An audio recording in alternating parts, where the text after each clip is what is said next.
ada amalan yang bisa menjadi wasilah penyebab diampuninya dosa-dosa kita di masa yang lalu. Kemudian Bapak Ibu hadirin Allah Subhanahu wa taala, di samping itu di akhir Ramadan ini ada satu kewajiban yang jangan sampai kita lewatkan, satu kewajiban yang jangan sampai kita tinggalkan, yakni kewajiban mengenai tentang menunaikan zakat. Berbicara mengenai tentang zakat, zakat merupakan salah satu perintah yang sangat penting dalam agama Islam. Karena zakat merupakan salah satu dari rukun Islam yang 5 yang wajib kita tunaikan. Bahkan di beberapa ayat Al-Quran, banyak kata perintah zakat itu disandingkan dengan perintah sholat.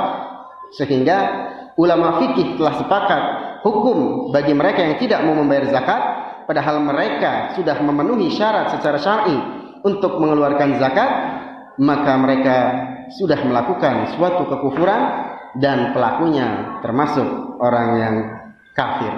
Na'udzubillah.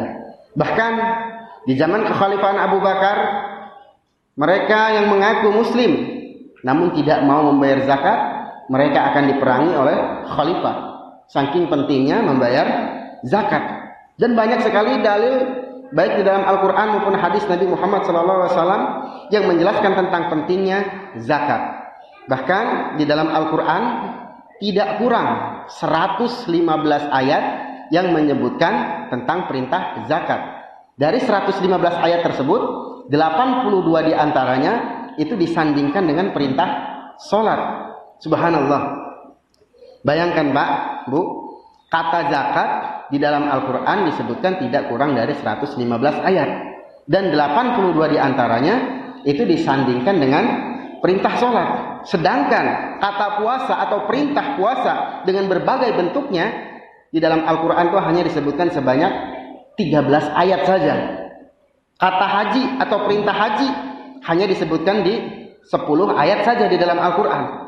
Ini menunjukkan betapa pentingnya perintah zakat, karena perintah zakat adalah merupakan ibadah yang sifatnya sosial, yang memberikan dampak manfaat untuk orang di sekitarnya. Berbeda dengan ibadah yang lainnya yang sifatnya individu seperti haji, puasa, sholat.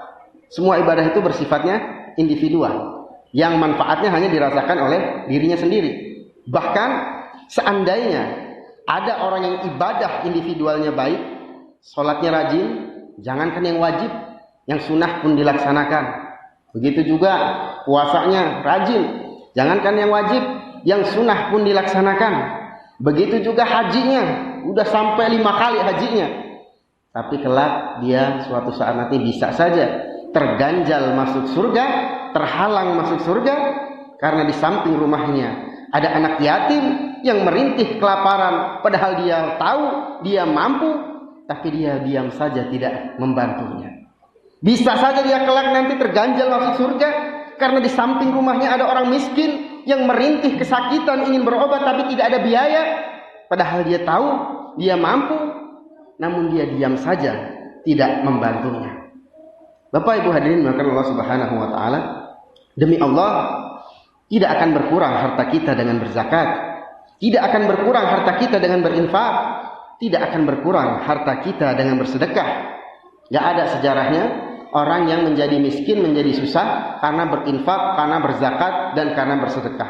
Justru sebaliknya, dengan kita berzakat, dengan kita berinfak, bersedekah, dengan kita berwakaf, maka harta kita akan semakin berkah dan rizki kita akan semakin melimpah.